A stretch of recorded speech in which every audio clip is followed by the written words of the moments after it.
Hello, ladies and gentlemen. Welcome back to another episode of the Cleveland Sports Show. I am your host, Darius Sethna. It's been a couple of weeks since our most recent episode. July 3rd was our most recent episode where Logan Purcell joined me. We broke down the NBA Conference Finals, UEFA 2020 tournament, but guess what? These last couple of weeks have been action-packed to the core, and we're going to break it all down for you. First, starting with the conclusion of the Euro 2021 tournament that took place this summer. We'll also keep you caught up on the MLS, the Columbus Crew, and FC Cincinnati. We're going to break down the entire NBA Finals. That's right, we had the entire final series in between our two episodes, so Logan Purcell will join me to talk about that as well. We'll also keep you updated on the NBA draft and what the Cleveland Cavaliers need to be thinking about as the draft approaches this coming week. We'll also keep you updated with the Olympics. That's right, we had the opening ceremony last night.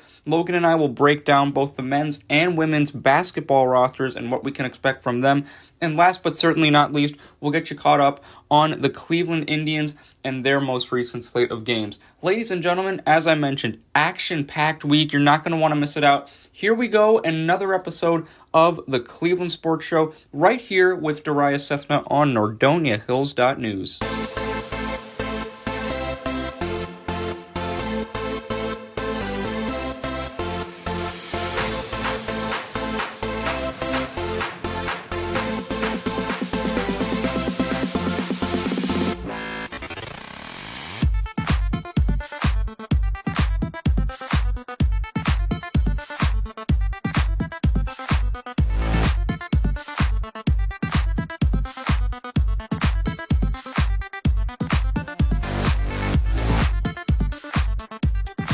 Ladies and gentlemen, this is Darius Sethna of NordoniaHills.news, and the Cleveland Sports Show starts right now. Hello everyone, welcome back to another edition of the Cleveland Sports Show. We are wrapping up the podcast in this next couple of weeks as I will be heading off to Ohio University to continue my career in journalism. I will get into all of that in these next couple of weeks. But don't worry, we've got another special edition of the Cleveland Sports Show right here for you. And you know how we kick it off every week on the Cleveland Sports Show with our sports fact of the day. Now, today is July 24th, 2021. And on this day, back in 1977, we've got a baseball sports fact of the day for you today. Pete Rose, the all-time hits leader, passes Frankie Frisch as the switch hit leader with 2,881 total hits. Now, in 1986, Pete Rose would retire from baseball, as I mentioned, after becoming the all-time hits leader, a total of 4,256 hits. Now, Pete Rose's career lasted quite a while. He began his career in 1963 as a player with Ohio's own Cincinnati Reds. Rose would play in Cincinnati for 15 years, from 1963 to 1978. Then in 1979, Rose became a member of the Philadelphia Phillies and played there for 4 years. 1983 was his last season in Philadelphia. Then in 1984, Pete Rose spent one season with the Montreal Expos before he returned to Cincinnati to finish his career with the Reds. 1984 to 1986 was his last couple of years in Cincinnati, and then he was a manager of the Reds from 1984 to 1989. So in those last couple of years in Cincinnati, Pete Rose was not only a player on the squad, he was also a manager. And in 1986, as I mentioned, he retired from baseball as the all-time hits leader, 4,256. That is certainly an amazing sports fact for you, and that sports fact is back in 1977 on July 24th. Pete Rose passed Frankie Frisch as the switch hit leader with 2,881 hits. That is your sports fact of the day. And now, before Logan Purcell joins me to break down all the basketball news for you these last couple of weeks, we're going to get into some soccer news here.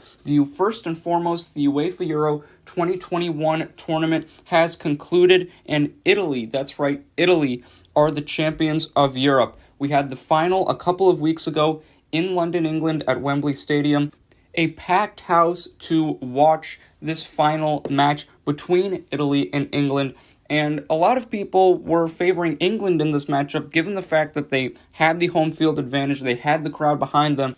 And that home crowd proved vital for England in the opening minutes of this match. In the second minute, that's right, the second minute, English player Luke Shaw scored the opening goal of the match to put England up 1-0 over Italy. This was a huge goal, especially to boost the morale and the confidence for the team in front of that home crowd in London. But Italy, they just kept knocking on the door. They did go down 1-0, as I mentioned early on in that second minute, and that the halftime score was still 1-0 in favor of England. However, 22 minutes into the second half, Leonardo Bonucci of Italy equalized the game at 1 goal apiece, a vital goal to keep Italy's European Championship hopes alive.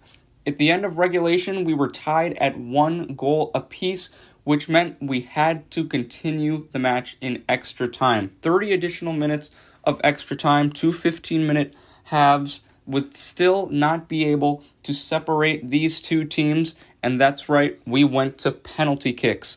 And Italy got the better of England in the penalty shootout, 3-2. Donnarumma, the Italian keeper, with some critical saves to help Italy capture their second ever UEFA European title. Their first European title came back in 1968. Now they have a second European trophy to add to their collection with this most recent one in 2020. For England, this was their first major tournament final since 1966, when they played in the FIFA World Cup final, which was hosted at Wembley Stadium in London. That was the year England hosted the FIFA World Cup. And in that final, they defeated West Germany by a final score of 4-2.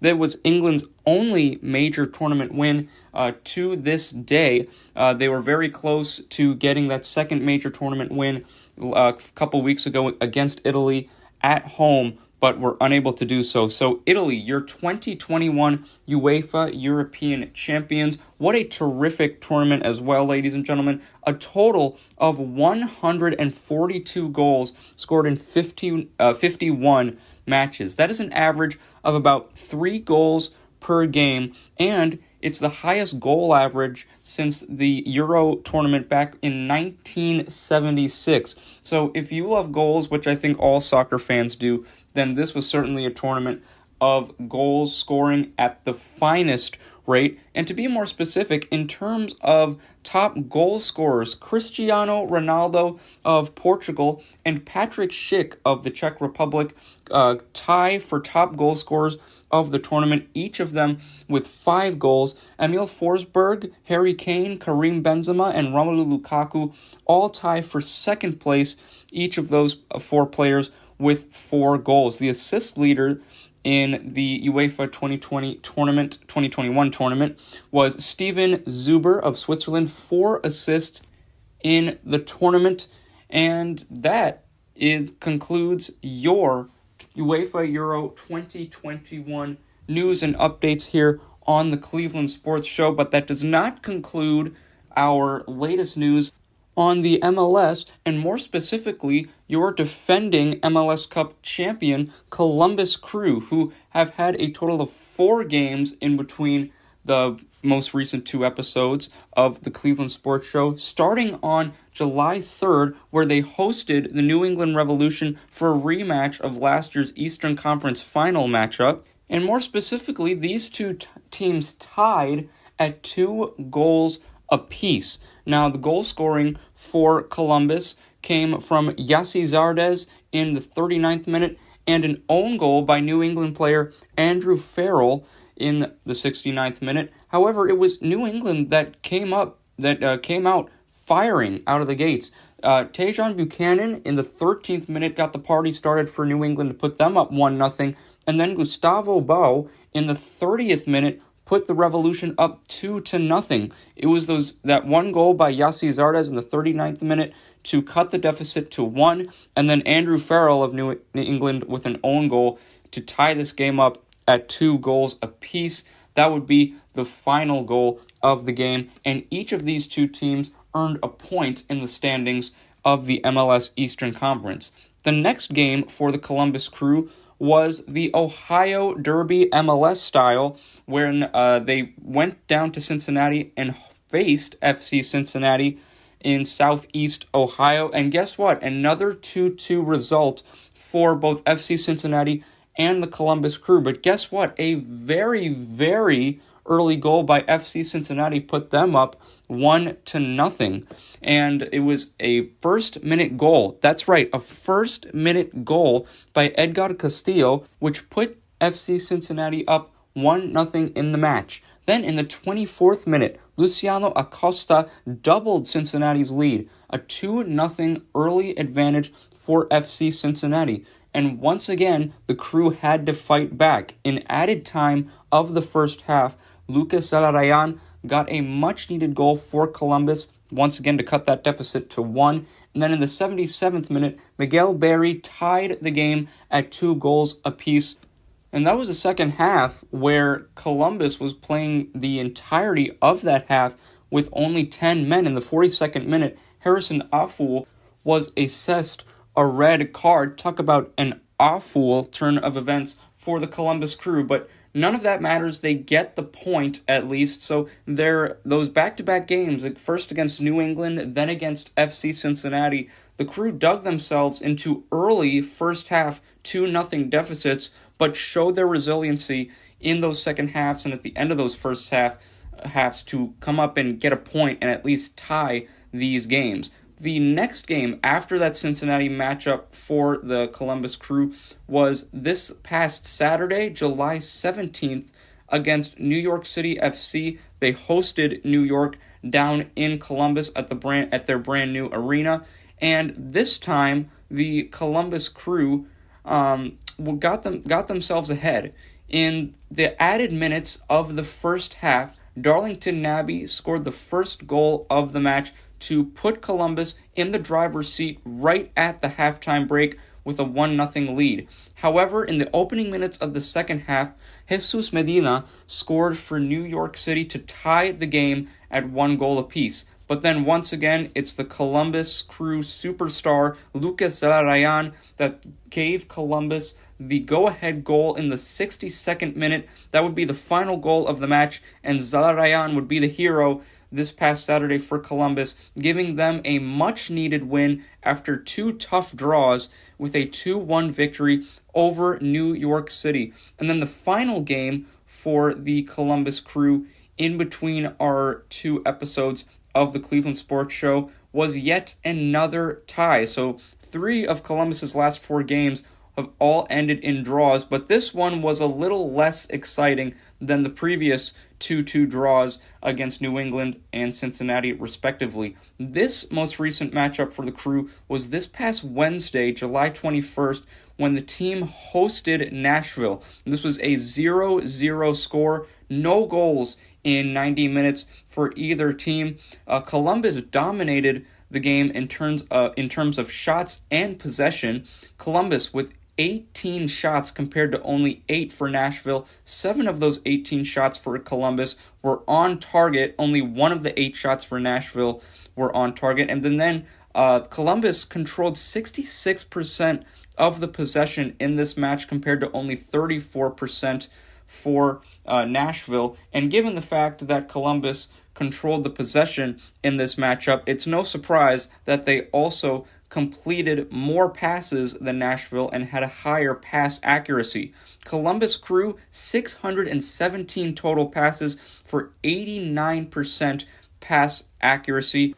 However, you don't win games in soccer by just controlling the possession or having more shots or completing more passes. You actually have to score.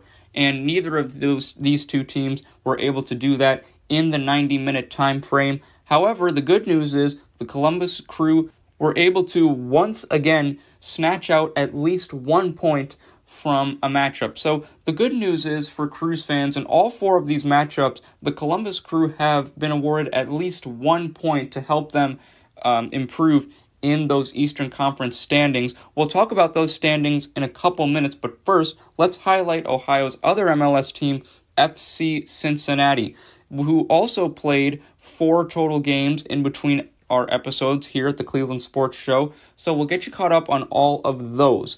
First, July 3rd, Houston Dynamo against FC Cincinnati. This was a road game for Cincinnati, and guess what? Yet another tie. I feel like I'm going to turn myself into a knot because of all the ties that I'm talking about here in the MLS. See the pun I did there? See, I think I might have some comedy aspirations when I grow older. You never know. But in terms of this game with FC Cincinnati and the Houston Dynamo, 2 very early goals, and it was Houston who struck first in the 3rd minute with a goal by Tyler Pasher. However, just 2 minutes later, FC Cincinnati were able to equalize with a goal by Alvaro Barreal, and that 5th-minute goal would be the final goal of the match. These 2 teams would tie at 1 goal apiece to receive 1 point in the standings. Then I already mentioned the Cincinnati-Columbus game. That was Cincinnati's next game after their tie against Houston.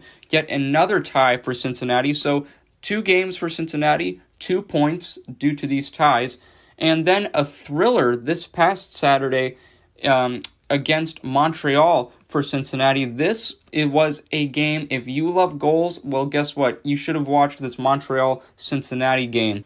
What a wild swing of momentum in this matchup. Let's break it down. So in the 6th minute, Harris Medujanin got the party started for FC Cincinnati, putting them up 1-0. And then, only 8 minutes later, Brenner scored another goal for FC Cincinnati to put them up 2-0. Montreal then began their comeback within that first half. Mason Toye with a goal in the 21st minute for Montreal got them within striking distance. 2-1 FC Cincinnati was the score at this point. And then, in the 34th minute, Joaquin Torres of Montreal equalized the game at 2 goals apiece. So, only 34 minutes played thus far. We already have a total of 4 goals scored. We are tied at 2 goals apiece in the 34th minute, thanks to that equalizing goal from Joaquin Torres. And then, in the 42nd minute, Gustavo Vallecilla put FC Cincinnati back up by 1 goal. So at this point, in the 42nd minute, the score is now 3-2 in favor of Cincinnati, and that would be the halftime break score. Now, going into the second half, it was once again a wild momentum swing. First and foremost, FC Cincinnati got another goal. It was a goal in the 46th minute by Brenner, who scored in the 14th minute to put Cincinnati up 2-0. And this time, he extended the lead once again to 2 goals for Cincinnati. A 46th minute goal by Brenner put FC Cincinnati up 4-2 over Montreal. And at this point, FC Cincinnati look comfortable, and they look like they're going to get a much-needed win to help them boost their place in the standings in the Eastern Conference, but not so fast. Montreal had a momentum swing of their own. It came in the 72nd minute with a penalty kick that was converted by Mason Toye. So Toye converts the penalty kick in that 72nd minute, and now the score is 4-3. FC Cincinnati still up by 1 goal. However, in the closing minutes of the game, it would be the Ahmed Hamdi Hussein Hafez show. He would equalize the game only 2 minutes after Mason Toye's critical penalty kick in that 72nd minute. In the 74th minute, Hafez converted a goal which tied the game at 4 goals apiece. And then, when I say dying minutes, I mean dying minutes of this game. In the 87th minute, only 3 minutes left to play. Hafez converts another goal for Montreal to give them a 1-goal lead over Cincinnati, 5-4. That would be the final goal of the game. So in those final moments, it was Ahmed Hamdi Hussein Hafez who really stepped up for Montreal to give them a huge win in a very competitive, very fun matchup against FC Cincinnati. And this was certainly a game where effort was not a problem by either teams. It was the late game heroics of Hussein Hafez that saved the day for Montreal. And that was FC Cincinnati's third game of the four. Let's talk about their most recent game, which was this past Wednesday against Atlanta United. And this was a much more simple game to discuss, but it was another tie. So, spoiler alert, at this point, we're just getting ties all the time. But no worries, this is why soccer is one of the most fun sports to play, am I right? Well, let's talk about this final game this week for FC Cincinnati. It was a game they hosted down in Southeast Ohio against Atlanta United, and the two teams tie 1 goal apiece. Both the goals came in the second half, and Cincinnati struck first. In the 61st minute, Luciano Acosta put Cincinnati up 1-0, but then only 9 minutes later, in the 70th minute, Ronald Hernandez equalized the game for Atlanta, and that would be the final score, a 1-1 draw for Cincinnati. They only controlled 44% of the possession in this game and only had 14 shots, 6 of those 14 shots on target for FC Cincinnati compared to a total of 22 shots for Atlanta. 9 of Atlanta's 22 shots were on target. And that concludes FC Cincinnati's schedule in the MLS, but let's talk about the overall MLS standings and how these two Ohio teams place in those standings. So as of right now, Columbus with the higher standing than FC Cincinnati, the Columbus Crew, the defending champs, in 6th place in the MLS's Eastern Conference right now. That is good for them because they are still in playoff contention with that placing. In 14 games, the Columbus Crew have 5 wins, 6 draws, and 3 losses for a combined total of 21 points. And FC Cincinnati, hey, they're not at the bottom of the table. They're in 11th place. They are not in playoff contention, but have been looking better as of late. And those draws certainly helped them. Getting those, a point a game, especially helped them in the standings here. 13 matches played for FC Cincinnati, 3 wins, 4 draws, but still 6 losses on the season. That's been holding them back. They do have a total of 13 points, and they certainly are within striking distance. First and foremost, for FC Cincinnati, their upcoming schedule includes a matchup with Nashville. That's today at 8:30 p.m. The next game for FC Cincinnati will be on Saturday, July 31st. I almost said 11th there. It's the Saturday, July 31st at 7:30 p.m. They'll be hosting DC United before heading back out on the road in New York on Wednesday, August 4th at 8 p.m. They'll be going up against the New York Red Bulls. And for the Columbus Crew, their upcoming schedule consists of another matchup today. First and foremost, they'll be in Atlanta taking on Atlanta United. That'll be at 3:30 p.m. The Crew will then continue their road trip. It's a quick 2-game road trip. The final game of that 2-game road trip will be in New York City against New York City FC. That'll be Friday, July 30th at 7:30 p.m. And then next for the Crew, their next game after that New York City one will be Wednesday, August 4th at 7:30 p.m. back in Columbus against DC United. Columbus will then host Atlanta United for the rematch on Saturday, August 7th at 7:30 p.m. And that concludes all of our soccer news this week on the Cleveland Sports Show. See what happens when you miss a couple of weeks. We missed a lot of action. I apologize. I was out of town, but we're back, and Logan Purcell is back, and now it's time. We're going to break down the NBA Finals for you. And here he is, ladies and gentlemen, Logan Purcell back with me on the Cleveland Sports Show. Logan, first and foremost, thanks for being with us this weekend. It's been a couple of weeks Sorry about the long break, but how have you been doing these last couple of weeks with so much that's been going on in the sports world? I'm good.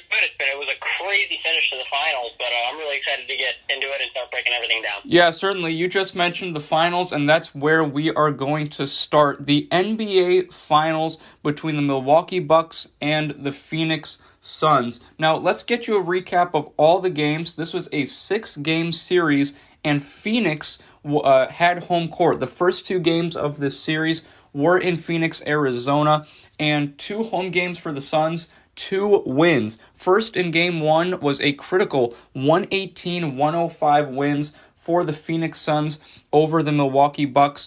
Giannis Antetokounmpo returned in his first game back since he injured his knee in Game 4 against the Atlanta Hawks in the previous series, and it seemed like he didn't miss a beat. 20 points, 17 rebounds for Giannis. Chris Middleton, the leading scorer for the Bucks in Game 1 with 29 points. But it was the Suns who won the game, took Game 1. Devin Booker and Chris Paul, respectively, with 27 points and 32 points. And DeAndre Ayton with a terrific night as well, 22 points and 19 rebounds in 39 minutes. And Game 2 was same old sweet success for the Phoenix Suns. And this game was a little more tight towards the end, but Phoenix were able to pull away once again on their home court. Despite a 42-point effort from Giannis Antetokounmpo, the Phoenix Suns were still able to get the victory. Mikal Bridges was the second leading scorer for Phoenix with 27 points in 38 minutes. Devin Booker, 31 points in 44 minutes for him. Chris Paul with another great performance, 23 points and 8 assists for him. And Suns with a commanding 2-0 series lead. Now the series shifts to the Pfizer Forum in Milwaukee, Wisconsin. The Phoenix Suns and the Bucks Game 3. And the Bucks, in a do-or-die situation, down 2-0, in front of their home fans, they took care of business. In the second quarter, they outscored the Phoenix Suns 35-17. There was a point in the second quarter where Phoenix was up 36-30. And the score for the rest of the game was 90-64 in favor of the Milwaukee Bucks. And Milwaukee punches Phoenix in the mouth in Game 3 with a 120-100 victory to get themselves right back in this series. For the Milwaukee Bucks, Giannis Antetokounmpo, another masterful performance. 41 points in 38 minutes to go along with 13 rebounds. Jrue Holiday and Chris Middleton combined for 39 additional points for Milwaukee as well. And Bobby Portis off the bench was a spark for them with 11 points, 8 rebounds, all in 18 minutes. But Phoenix still had the edge in the series, up 2-1. And Game 4, I was expecting a Suns victory, and that was not the case. In Game 4, Milwaukee took the win. It was a much closer affair, and the Phoenix Suns were outscored by 12 in the fourth quarter by the Milwaukee Bucks. Chris Paul arguably had his worst performance of the entire finals in Game 4, and we only had 10 points in 37 minutes and only 7 assists as well. Despite a 42-point effort from Devin Booker, the Suns were unable to close it out in Game 4, and this was a pivotal loss for them, and the series was tied at 2 games apiece heading back to Phoenix. Now, if I thought the Suns were going to win Game 4, I was even more confident that they were going to win Game 5, especially with the series going back to Phoenix for this pivotal matchup. And this was a crazy game down to the wire. After the first quarter, I thought this was going to be a blowout win. Phoenix was up 37-21 after the first quarter in front of their home fans in Game 5. But then Milwaukee, talk about a second quarter surge. They outscored Phoenix 43-24 in the second quarter and ended up taking the lead into halftime, 64-61. They then outscored Phoenix 36-29 in the third quarter, and that was part of a 123-119 win for Milwaukee on the road. Giannis Antetokounmpo with 32 points and 9 rebounds. Chris Middleton, 29 points in 44 minutes. And Jrue Holiday led the Bucks in assists in Game 5 with 13 assists, Oh, yeah, and he also dropped in 27 points in 42 minutes. A critical win for the Milwaukee Bucks in Game 5, which set them up for a date with destiny in Game 6 at the Pfizer Forum in front of their home crowd and in front of 60,000, we were told, additional fans outside the Pfizer Forum in the Deer District, which is like the watch party area in the Milwaukee area, right outside of Pfizer Forum. The Bucks were ready to be coronated as champions, and they played like it. After the first quarter, they were up 29-16, but then Phoenix came roaring back. They outscored Milwaukee 31-13 in the second quarter. The Suns were not going to go down without a fight, trying to force a Game 7 back in Phoenix. But it was Giannis Antetokounmpo who saved the day for Milwaukee. 50 points in 42 minutes to go along with 14 rebounds and 2 assists. Many analysts are arguing if this is the best closeout performance in a finals game. And closeout he certainly did, Logan.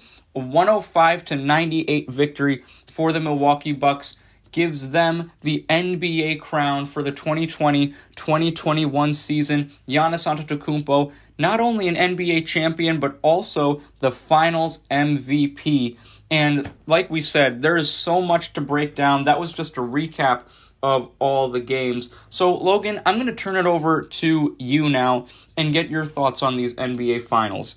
To you, what game was it that stuck out the most of you of these 6 games? Was it Game 4 where, the Suns kind of basically blew that game to take a 3-1 series lead, which they were not able to do? Was it Game 5 with that incredible Drew Holiday alley-oop to Giannis Antetokounmpo? What game was it to you that stuck out in these NBA finals? Well, to me, it was Game 5.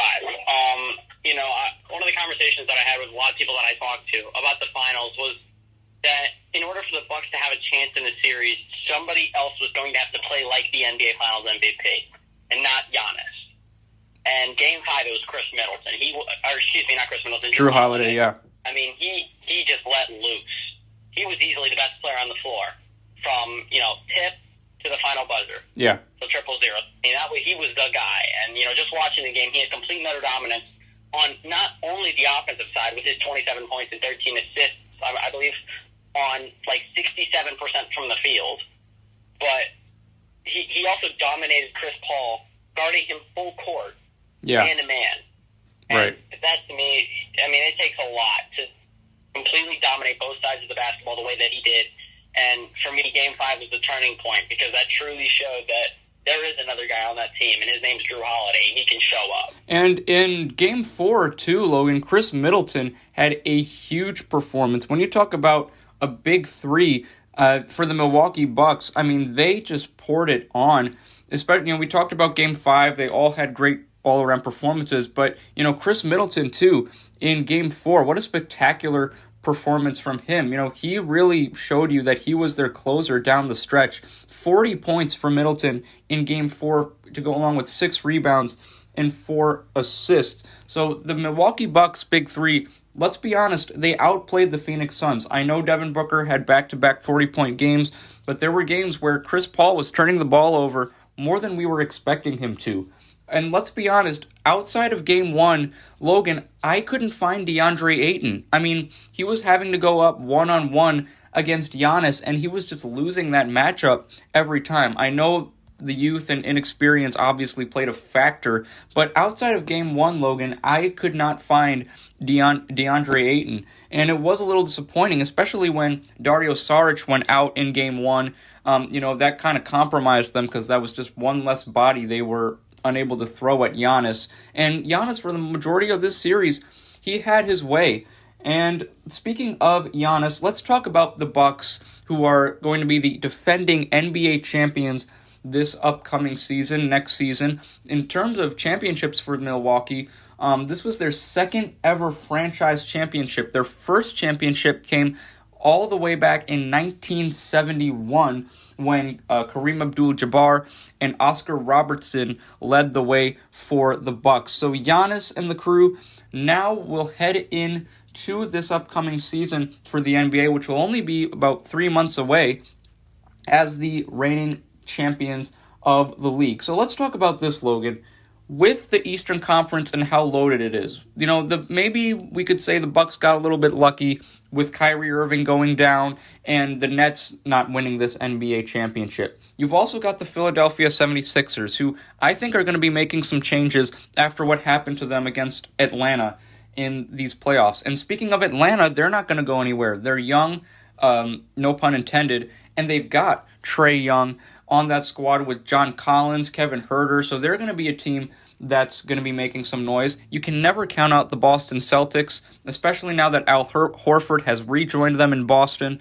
Jason Tatum, Jaylen Brown look like they're going to be the cornerstones of the future. So Milwaukee definitely has some, and obviously the Miami Heat as well. So Milwaukee's got some competition within their own conference. And with all that being said, Logan, should they be considered the favorite in the Eastern Conference next season, even though they're the defending NBA champions?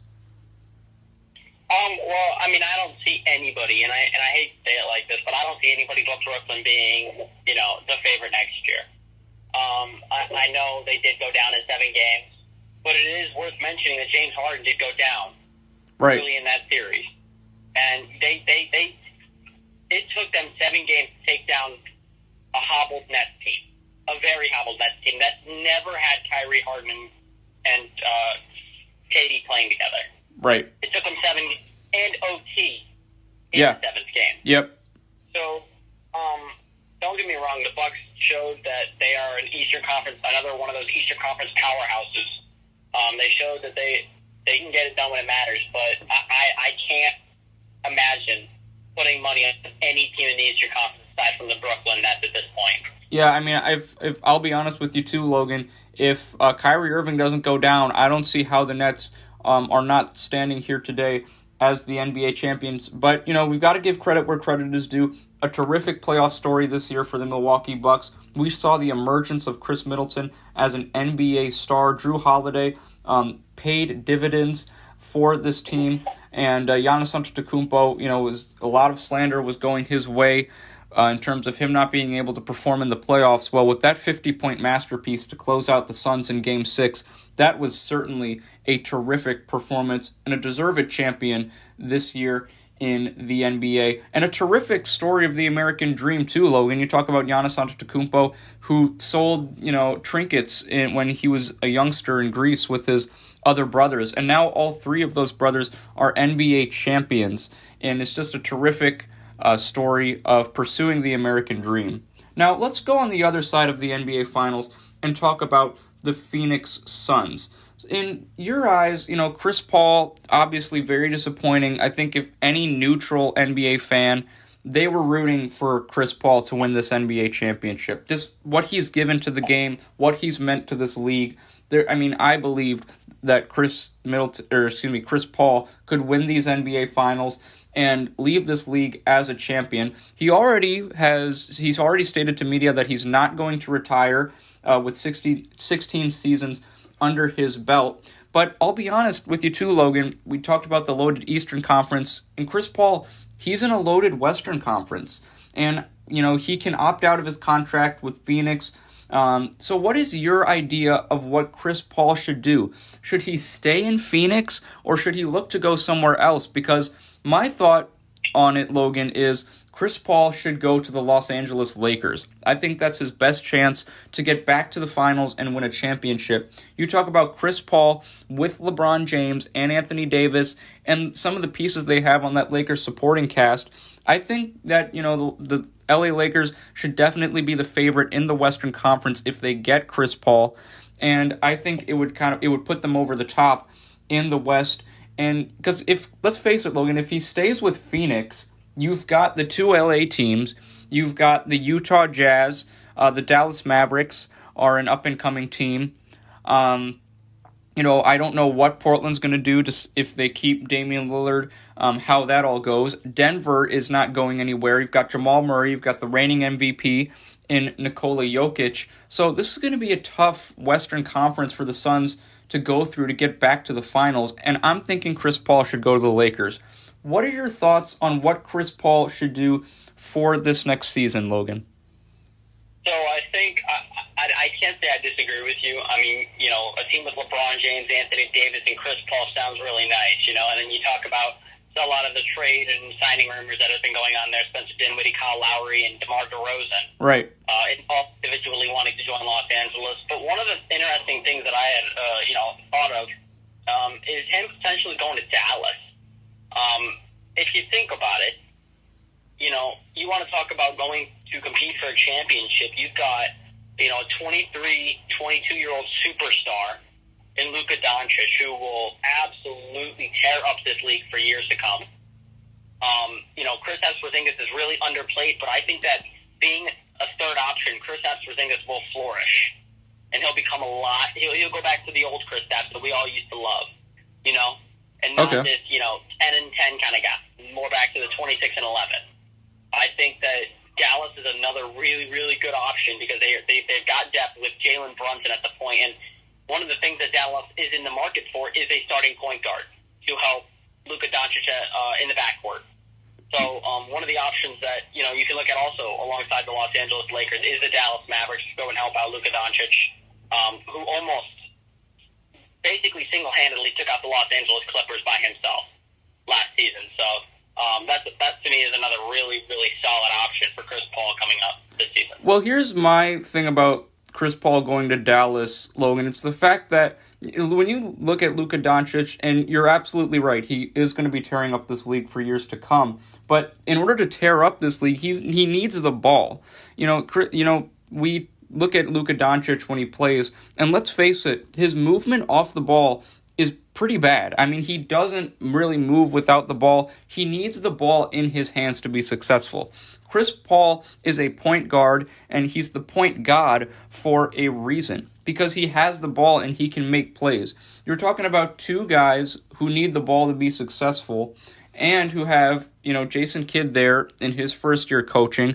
I'll be honest, I'm not super high on Kristaps Porzingis. I don't know how he can really bounce back, especially when you're going to have two guys with Chris Paul and Luka handling the ball. So I feel like that's going to create a feud, because I believe Luka thinks he is the face of the Dallas Mavericks, and egos might clash. So I just think that if you were Chris Paul, why, and it's not like Chris Paul's in like year 6 or 7. He'll be going into his 17th year. So why would you join Luka Doncic and Kristaps Porzingis and these young players when you can go to Los Angeles, play with an experienced LeBron, play with an experienced Anthony Davis, who have won a championship together, and you're gonna be the primary point guard. Like, yes, LeBron can handle it, a few times, but he can obviously work off the ball as well. He can do anything. So if Chris Paul goes to LA, he's for sure going to be the point guard. Whereas if he goes to Dallas, you're kind of scratching your head as, who's going to be handling the ball? Is there going to be friction between the two? So what's your counter argument to that, Logan? So the only thing that I had a problem, and this is my only worry with the Los Angeles Lakers, and don't get me wrong, Kristaps Porzingis is, got the same risk factor, but, when you have a guy the level of skill as Anthony Davis, top 5 basketball player when healthy in the NBA when healthy, who can't stay on the floor, that's when we run into problems, okay? Because you're already talking about a Los Angeles Lakers team that is very top-heavy, and they rely on their top guys. We saw what happened without Anthony Davis this postseason, and they were knocked out in 6 games. But Kristaps Porzingis can't stay on the floor either. He was injured for a lot of this last season. But to me, the Lakers' depth also concerns me more than the Dallas depth does. I think that the veterans on the bench for the the Mavericks, is a higher quality than the Los Angeles Lakers, just from a cap standpoint. Okay. Because, Anthony Davis and LeBron James are both max contract players. Right. Luka Doncic is not yet. He's still on his rookie contract, I believe, yeah? Yep. So they have the money to afford guys like, say, Tim Hardaway, a Maxi Kleber, those outside shooters, which we saw the Lakers struggle with heavily last year, is getting guys to consistently shoot the basketball. Yeah. Now, I said earlier, if, assuming they get even 2 of the guys that I mentioned in those rumors that I've heard of with Dinwiddie, Lowry, and DeRozan, If they were to get two of those guys, we're having a completely different conversation. Yeah. But Well, right now, they don't have those guys, so you have to treat it as if they don't. Well, yeah, and we'll certainly see what Chris Paul does. It's going to be a very interesting offseason. We know the special bond he created with a lot of those Phoenix Suns players in Devin Booker and DeAndre Ayton. Really had a career year thanks to the advice and the wisdom of Chris Paul. So we'll see what the Suns do with Chris Paul going forward. But in the meantime, the Bucks can sit back, celebrate. They are the 2020-2021 NBA champions. And before we move on to our next topic, Logan, let's do a season recap of this most recent NBA season, because a lot was going on. Obviously, COVID still played a major role in how the season progressed. We had a lot of players going through COVID-19 protocols, even in the playoffs. But in the playoffs, we saw fans going into arenas a lot more. So what were your thoughts on this NBA season, Logan? And did you enjoy it? Yeah, I think that they did a really good job of letting fans in and shortening the season. I think even if it was just only the 10 games down to the 72 that was, I think was a great idea, and they had great execution on it because I think a lot of the teams made back a lot of money that they lost from the bubble. Yes. Because the bubble, I'm sure, made market value for a lot of those teams go down a lot. Even the champion Lakers, I heard, lost like billions because, there's no fans. Right. Nobody's paying for all that stuff. It's out of their own pocket pretty much. And I think that the NBA was really an enjoyable season. I think everybody has the same complaint as I'm going to bring up now of injuries suck. Yeah. And they it feels like it just ruined the season because, if you think about it, 90% of the teams had somebody hurt. Because, I think anybody can make the argument that the Clippers don't lose that series if Kawhi's healthy. Yeah, I believe the Clippers are in the finals, yeah. Maybe the Lakers don't lose that series if AD is healthy. Right.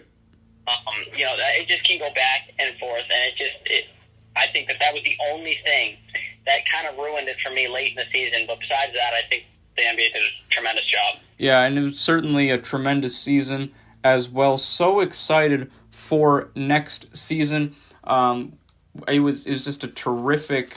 We look at all these teams, and yes, there are super teams, but still so many competitive games, some great playoff series from these NBA playoffs, and the Bucks are the 2021 NBA champions. Let's move on to our next topic of discussion, Logan. We're going to keep it focused here on the NBA and on the Cleveland Cavaliers because they have an important week coming up for them. And with the NBA draft, which will be taking place in Brooklyn, New York, the first draft that will be in person in Brooklyn. Obviously, last year it was all done virtually. So let's look at some of the top draft prospects for this upcoming NBA draft, Logan. Cunningham, he is going to be the first pick. It looks like there was a report that he visited Detroit, Michigan, because it is the Detroit Pistons who have the number 1 overall pick, and Cade Cunningham made a visit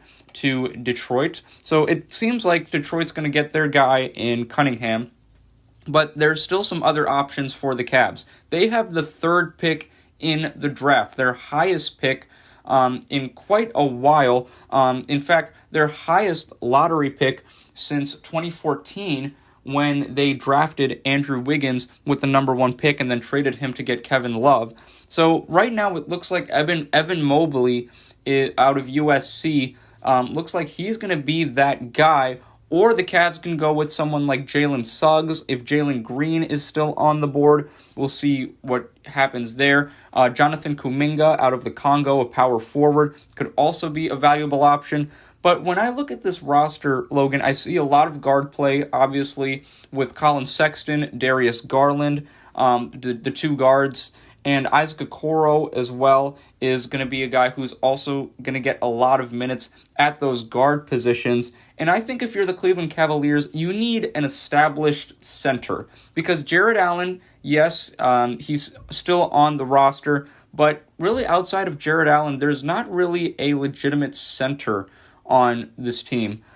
You've got other guards like Damian Dotson, Torian Prince, Broderick Thomas, and as I mentioned, Cavs need a big guy, because Larry Nance Jr. I think can play the center position, but I would like to see him play more of a forward because he can shoot the ball as well. So I think if you're the Cavs, I really think that Evan Mobley would be a good choice for them. Now, what do you think the Cavs should do with this number 3 pick, Logan? Should it be Evan Mobley, or do you think it should be someone else? Well, right now, if you look at some of the projections, a lot of lists, differ based on what website you go to and who it's from. Right. The one that I was just looking at has Jalen Suggs going number 3 overall to the Cavs, and I think that would be probably the biggest mistake in the past decade.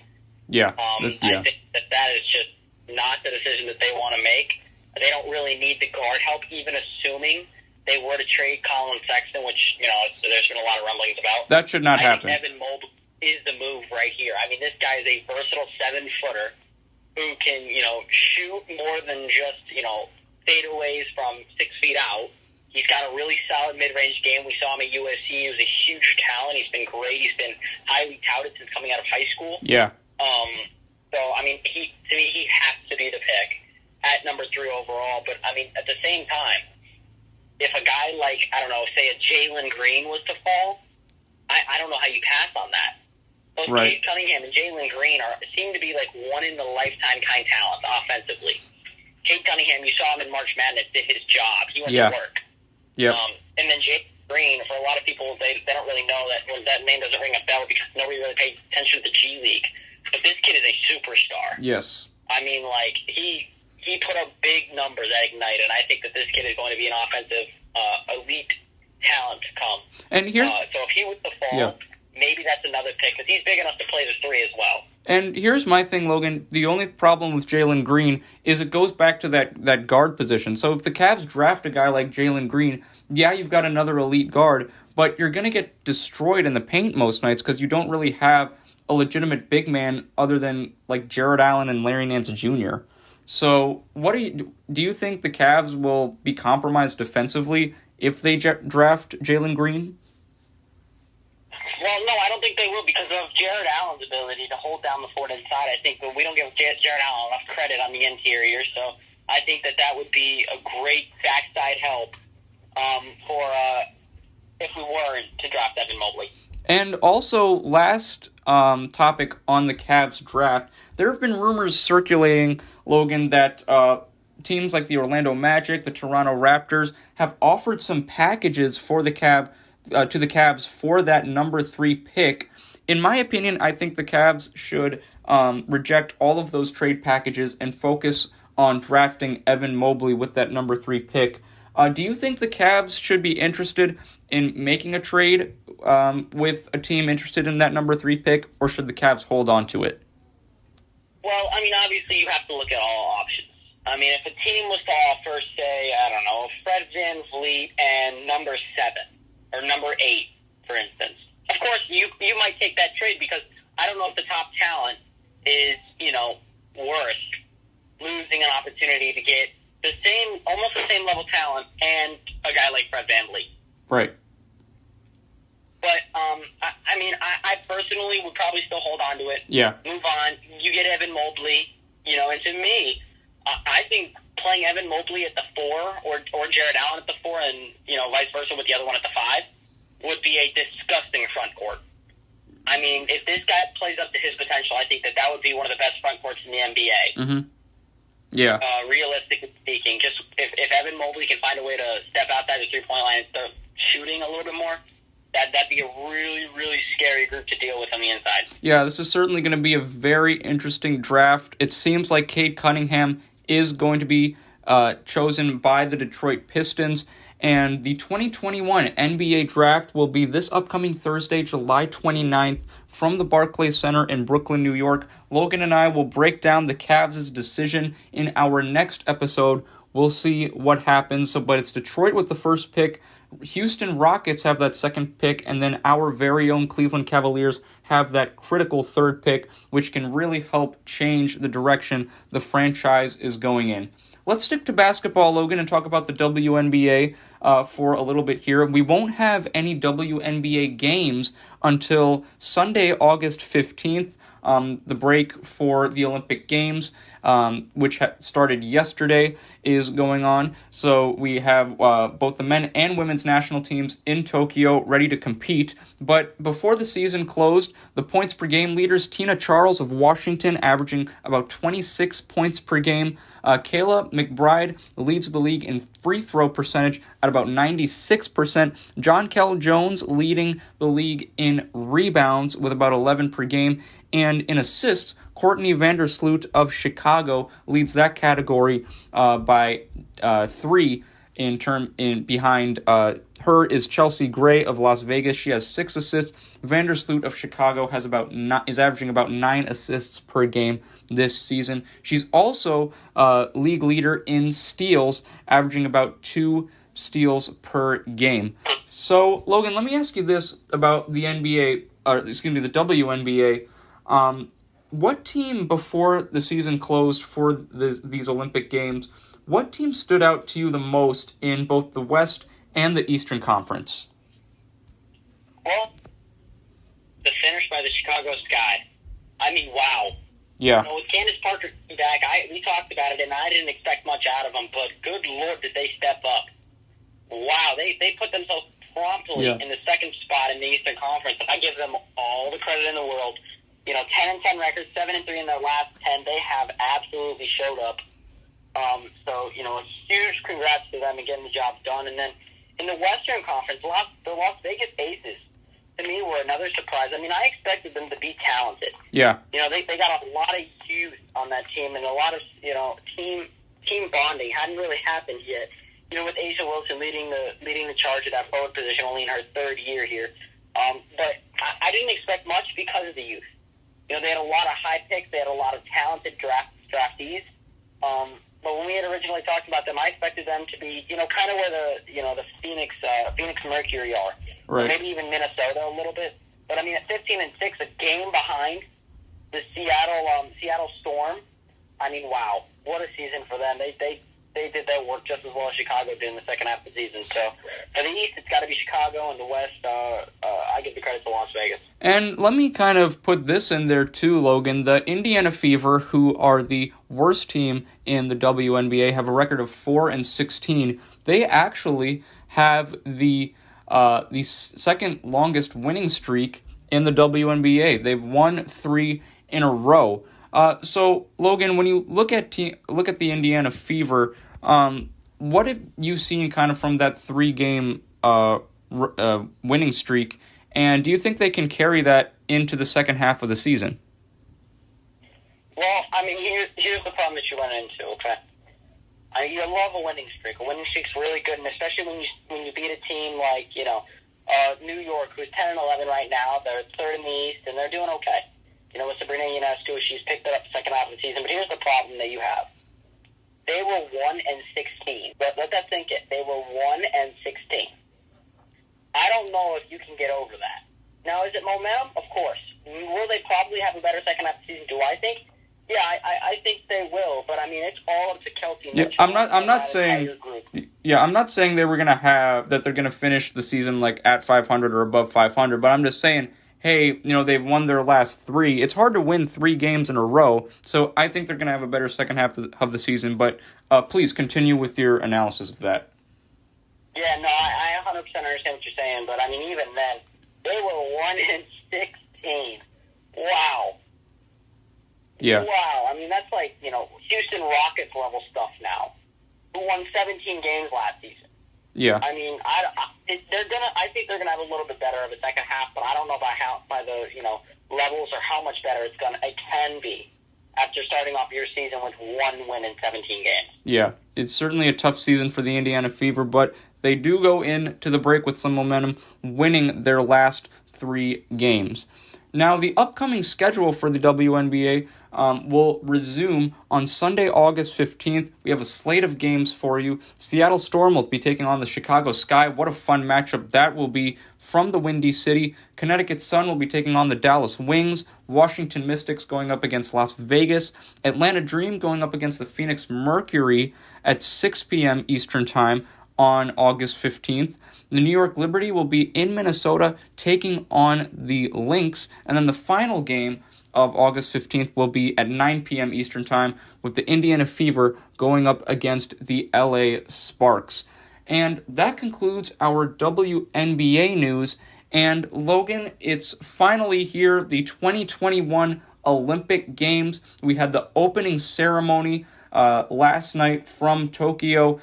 All the teams, all the participating athletes representing their countries in the opening ceremony last night. But let's talk about Team USA, and since we've been talking about basketball for the majority of the podcast, let's stick to basketball.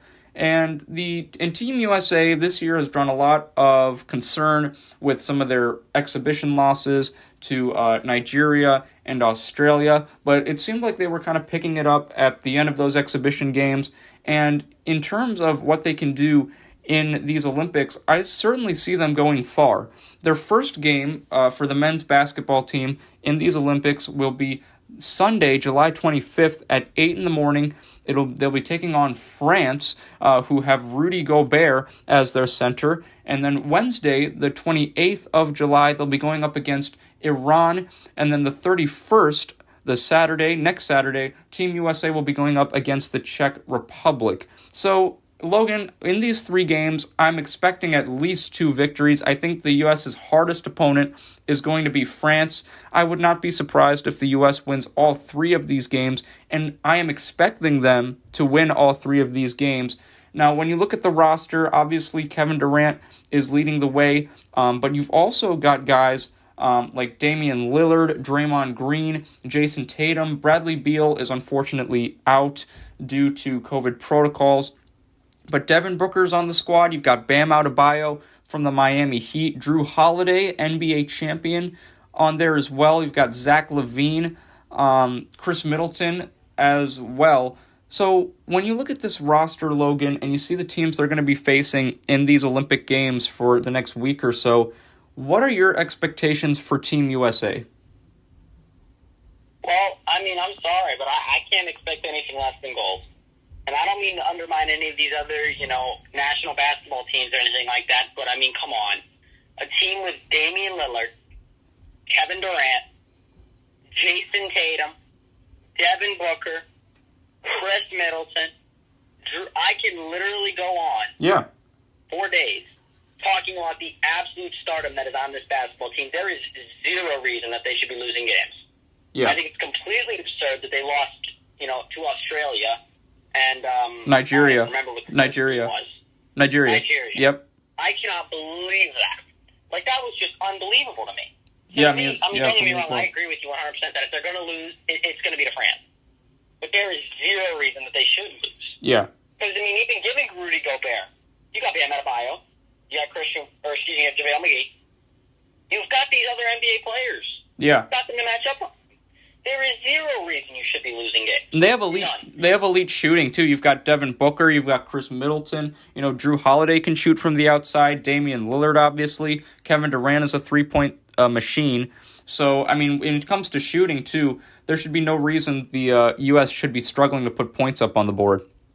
Exactly my point. And to me, if anything less than gold is an absolute embarrassment to the U.S. and the NBA.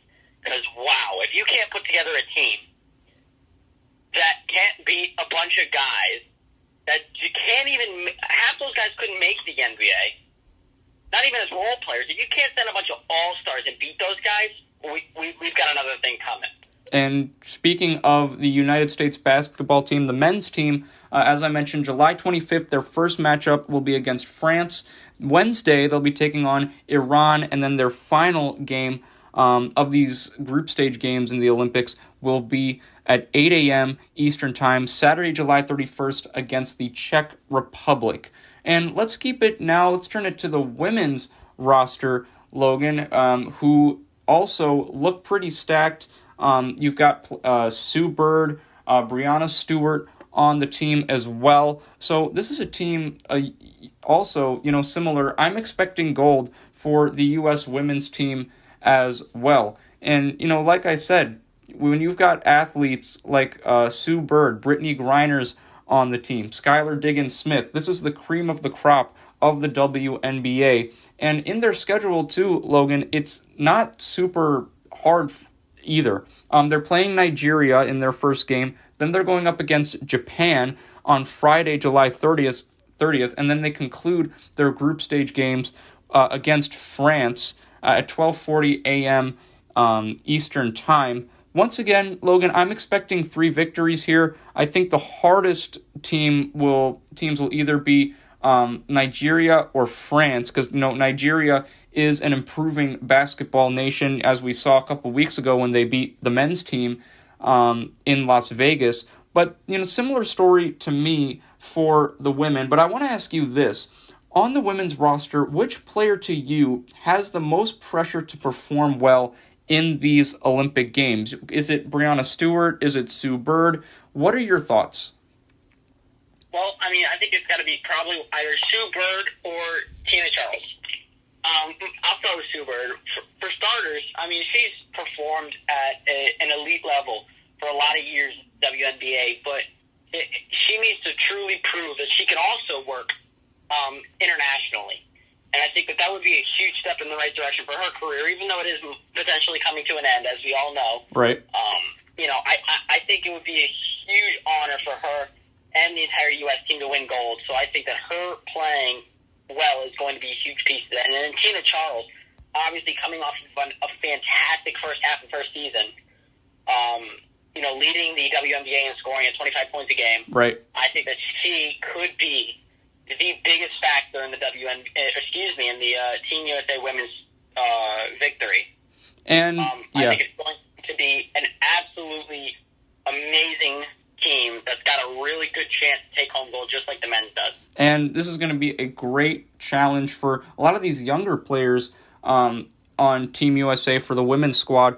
As I mentioned, don't forget, Tuesday, July 27th is when the women's team kicks off their basketball journey in these Olympics. They'll be they'll be playing against Nigeria. Friday, July 30th will be their second game against the host nation, Japan. And then Monday, August 2nd, they'll be going up against France in their group stage matchups in these Olympics.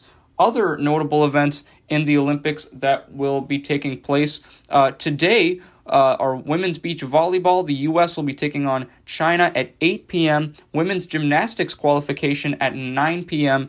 Softball opening round. The U.S. will be taking on Australia at 9 p.m. And then the swimming finals, the men's 400-meter individual medley, the 400-meter freestyle, and then women's swimming as well, 400-meter individual medley, and then a women's 4x100-meter freestyle relay. That'll be at 9:30 p.m. Tomorrow will be day 3 on Sunday, so kick off your Sunday with some Olympic coverage. Men's soccer group play, with Brazil taking on the Ivory Coast. Men's and women's fencing medal rounds at 6:50 a.m. Men's basketball, the preliminary rounds begin. Kevin Durant and the crew will be going up against France at 8 a.m. Eastern Time. Softball opening round will be the U.S. taking on Japan at 9 p.m. And then swimming finals tomorrow as well at 9:30 with the women's 100-meter butterfly, men's 100-meter breaststroke, the women's 400-meter freestyle, and the men's 4x100-meter relay. Once again, that's all at 9:30 p.m. for you. And Logan, one more final topic of discussion before we conclude our show, and we're going to talk about the Cleveland Indians, who, Logan, right now are second in the American League Central Division. And when we take a look at these standings and them trying to get back in that race to go up against Chicago, it looks tough right now. They're 9 games behind first place. So it looks like to me, Logan, I don't see anyone beating Chicago for that AL Central League pennant, especially with the way the Indians have been playing as of late. They're only 5-5 in their last 10 games, and they had some tough games against the Houston Astros. We'll start with what happened this past Monday. Indians fell to the Astros in Houston. It was a 3-game series in Houston. 2 losses for the Indians. They did beat the Astros this past Wednesday, But in the other two losses, 4-3 loss and then a 9-3 loss before they defeated Houston 5-4 this past Wednesday. And now they're back home taking on Tampa Bay, Logan, and it hasn't gone as planned. The Rays defeated the Indians 5-4 this past Thursday, July 22nd, and then yesterday a 10-5 whopping at Progressive Field. The Indians have 2 more games against the Rays in this 4-game series at Progressive Field. One today at 7:10 p.m. and then tomorrow at 1:10 p.m. an afternoon game. The Indians will then host the Cardinals at Progressive Field for 2 games before heading to Chicago for matchups with the White Sox. So I'll ask you this, Logan, with what's been happening with the Indians, they're 5-5 in their last 10 games. Is there a specific player you've been disappointed with and who's really kind of the catalyst as to why the Indians have been losing these games? Well, honestly, no. It's not as much one player to me. It's more a matter of a group of players, right? And okay. For me, it's the closers and the relief pitchers. The closers, I mean, in that 5-4 loss to the Rays, Tampa Bay scored the last 3 runs of the game. They scored 2 in the 9th to tie it, send it to 10, and then get a run in the 10th. Yeah. So that's just a matter of not being able to finish. Late game. So, and then, you look at the 5-10 game, again, 6 runs allowed in the 9th inning. I don't think it would have affected the final outing of the game. Right. Because it already was, 4-4 at that point. Yeah. But, I mean, it just completely changed the momentum. And you can't do that as a closer. That's your job. You go in, you pitch 3 or 4 outs, and then you're done. Right. They just can't seem to get those 3 or 4 outs at the end of the game. So to me, it's not one single player. It's more a matter of a group of players that just aren't getting it done. And also, Logan, obviously the Indians are playing some high-powered teams. You're talking about the Tampa Bay Rays. You're talking about the Houston Astros. They're going to be playing the St. Louis Cardinals for 2 games. Then they're going to be playing the Chicago White Sox for 3 straight games in Chicago, nonetheless. And speaking of the White Sox, do you think that the Indians have a chance to take that first-place spot in the AL Central division? Just because I don't think there's any way that's possible. I mean, they're 9 games behind Chicago. The White Sox are 58-39. They're 6-4 in their last 10. But they've been playing some great baseball this season. The Indians are only 1 game above 500. They're 48-47, and they're 24-26 on the road. This AL Central division kind of reminds me, in an NFL comparison, like the NFC East. Remember how terrible that division was last season? I mean, I don't even remember who. I think the Washington football team won it, if I'm not mistaken. But it was a terrible division in terms of all the teams had losing records. And when you look at this AL Central, only 2 of the 5 teams have winning records, and the Indians are one of them and are barely keeping their heads above water. So do you think, I'll ask you this, Logan, that the Indians can somehow, some way, in typical Cleveland grit and fashion, pull out of this slump and get into that first seed in the AL Central division? Well, I do think that they will pull out of the slump. I do believe that will happen at some point when I'm not 100% sure, but I do not believe they will ever regain control of the AL Central this season. I think the 9 games that they are behind the Chicago White Sox is just too much. And, not to mention, the White Sox themselves are, kind of rolling a little bit. 6-4 in the last 10. But they're also beating good teams. I mean, in the Astros series, in a 3-game Astros series, they went 2-1. The Indians went, what was it, 0-3, I believe? In the Astros series, they went 1-2. Okay, 1-2. Yep. But that one game makes a huge difference against a team like the Astros, who are going to be competing for the World Series this year, depending on how good they can go into the postseason. Right. But I don't know. I cannot imagine the Indians regaining control of the AL Central just because of the roles the White Sox are on and just bad timing on this slump from the Indians. And let's look at their upcoming schedule, Logan. For the Indians, they have 2 more games against Tampa Bay at Progressive Field. One today at 7:10 p.m. and then tomorrow for the afternoon matinee at 1:10 p.m. The Indians will then stay at Progressive Field. They'll have 2 matchups against the St. Louis Cardinals, and then they will head out on the road for 3 critical matchups against the Chicago White Sox, and then they will be on the road to take on the Toronto Blue Jays for 4 straight games before returning home on Friday, August 6th for 3 matchups against the Detroit Tigers, 1 matchup against the Cincinnati Reds, and then 3 more home matchups against the Oakland Athletics. So looking at these more recent games, Logan, these upcoming games against the Rays, the Cardinals, and especially those 3 games in Chicago against the White Sox, what do the Indians need to do to have success and get out of this slump that you were talking about? Well, scoring runs has not been a problem as of recent for these Cleveland Indians, the Cleveland Guardians. I'm so sorry about that. But the closers. The closers have got to get it done. I mean, as I mentioned earlier, late runs in games are absolutely killing their chances of winning games. They will not win games if they're giving up more than 2 runs in the bottom 2 innings. They just will not do it because they're not going to be able to close out games when it matters most. So even if they were to get close to regaining the AL Central, they won't beat the teams that matter because those teams that are games that matter against those really good teams, the Astros, the Rays, the White Sox, right. Those teams, they have the closers and they have the bats to finish. They have the Jose Altuves. They have the Tim Andersons. They've got those guys. The Indians, without a closer, a consistent guy who can get it done when it matters, they're never going to regain control of the AL Central. Yeah, and we'll see what the Indians can do, especially when you're playing these high-caliber teams. Closing the deal in these tight games really matters, and that really determines if you're a championship-built team, especially when the pressure is on. Well, Logan, that concludes today's episode of the Cleveland Sports Show. Thank you so much for taking some time to talk with me about wrapping up this NBA season, talking about the draft, the WNBA, the Olympics, which I'm so happy are back. It's been a year. Wild 2020, and now the Olympics are back here in 2021. And thanks a lot, too, for breaking down the Indians with me. Really appreciate all of your analysis. Once again, thank you so much for a terrific episode.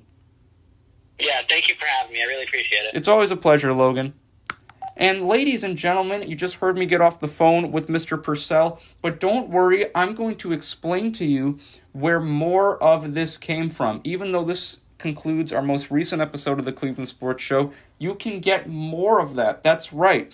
Let's get you started on NordoniaHills.News' website. So if you're on NordoniaHills.News, just go to the Contributors tab. That's right, the Contributors tab at the top of the page.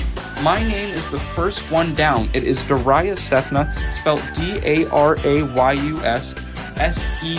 Sethna. Once you find that, click on my name. Once you are on that page, after you click on my name, you'll be able to see all of the work I've done with NordoniaHills.News. You can scroll down to find previous episodes of the Cleveland Sports Show. I also posted some articles, some bonus sports bio articles that I had from last summer in my sports bio project. So make sure you take a look at those new articles I have that are from 2020. As I mentioned, previous episodes of the podcast on there as well. If you keep scrolling down, you'll be able to see some of the basketball broadcasts I did, the play-by-play broadcast of the Nordonia High School boys basketball team. The varsity squad had some terrific games this past season, so you're not going to want to miss out on those. And you get to hear me doing play-by-play, so it's double the fun. And I am very happy to say that the Cleveland Sports Show and all of my work is on Twitter. That's right, just type in my Twitter handle if you're on there. It's at Nordonia Sports. Or you can type in my name, if that's easier for you, Darius Sethna, spelled Darayus Sethna. Once you're on my Twitter page, all of my episodes of the podcast are posted on there as well. All of my Nordonia media work, the links to the articles, links to those podcast episodes are all there for you to listen to. And we are on YouTube. That's right, the Cleveland Sports Show has its own YouTube, well, not its own YouTube channel, but it's on the Nordonia Hills News YouTube page. So if you're on YouTube, well then guess what? You've got the Cleveland Sports Show. Just go to the Nordonia Hills News YouTube page, and all of my episodes for the podcast will be on there for you as well. And I'm very proud to announce that the Cleveland Sports Show has been on Spotify for these last few years. So if you're on Spotify, well then guess what? You have the Cleveland Sports Show. Take the Cleveland Sports Show with you anywhere you go on Spotify. When you're on Spotify, just type in my name, Darius Sethna, spelled Darayussethna, and all of the episodes for the podcast will be there for you. You'll have a recommendation that has my picture on it, which says the Cleveland Sports Show, so just tap on that, and then you'll find all of my episodes to the podcast on there as well. Ladies and gentlemen, thank you so much for joining me this week. We're for the return of the Cleveland Sports Show. Only one more episode left until we hang the cap this summer on the podcast. I will keep you updated of what my future plans are in terms of the podcast and NordoniaHills.news. But for right now, have a terrific rest of your weekend, ladies and gentlemen. Thank you so much for taking the time to listen to the podcast. Really appreciate your support. Have a terrific week. Go Indians, and we'll see you for another edition of the Cleveland Sports Show very soon.